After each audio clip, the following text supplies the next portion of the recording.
Hi guys, Sue back with our second of our Baroque crafty makes. So the first one we made was a little tile design, and this time I'm going to show you how to do this lovely decorative frame.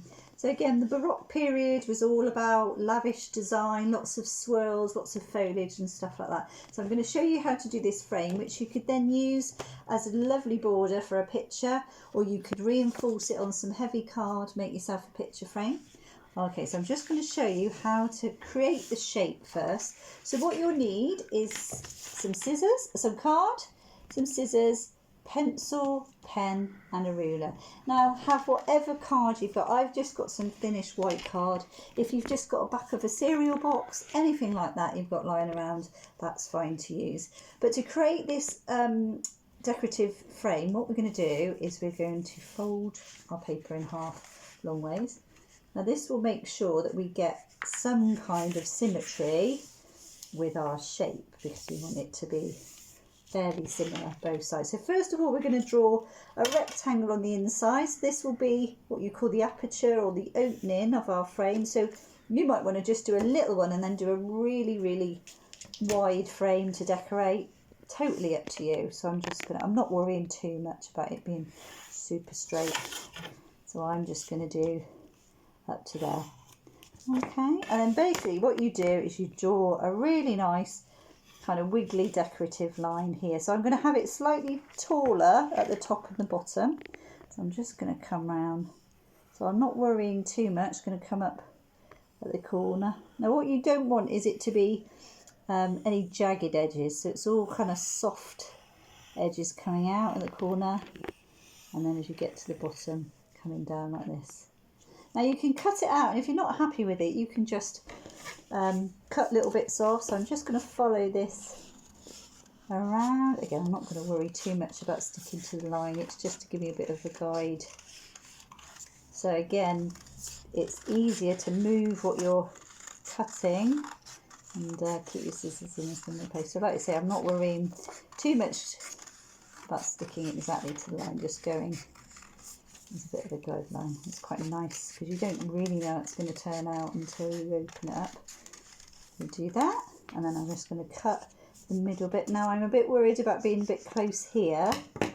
Now I've cut in, so what I'm going to do is I'm just going to widen that bit a little bit, and I'm going to widen that bit. So all of this pencil mark will be on the back, so don't worry. So this is where you can kind of adapt it as you go. So that gives me a little bit more space, because you want enough space on your frame that you can do some nice detailing. I'm just cutting that out like so. So keep those bits because you might want to use them later. And then you basically open up, and there you have your really decorative Baroque theme. So it's quite nice if you come out at the corners, like I say, go a little bit bigger there. So in terms of decoration, I mean, again, if you were doing this for children, you could cut the shape out and they could decorate it however they want. They could collage onto it. But if you're looking to do a kind of more Baroque theme, you would have these repeat swirls around. So this is quite good for trying to mirror shapes and stuff like that. So generally we'd have these lovely swirls. So I'm going to start here. So I'm going to keep it to this side. I'm going to do some swirls that go up. So the challenge is you have to mirror that the other side. And do that. Again, don't worry if it's not exact. So I'm just going to work my way around doing that. So I'm going to come in like that.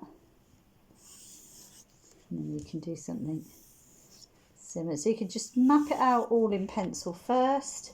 Then you could do some leaf shapes. So along some of the lines, you can do a wiggly line that gets smaller as it gets there. And there you've got a leaf shape. So you could do them, they don't have to be the same place either side. You can vary them a little bit in terms of placement. So just, again, it doesn't have to be absolutely accurate. It's just, you know, using it as a bit of a guide. So you can make these a little bit wider, add in a bit of a curl there. You can add in some flowers. So you could do a little circle with some little loops, because it was always very decorative. You could just keep going and going and add in. And then what I did with this one, just used some pens and embellished and added a few flicks You can make it as decorative as you like, and that's how to make a Baroque cream. Thanks guys, see you next time.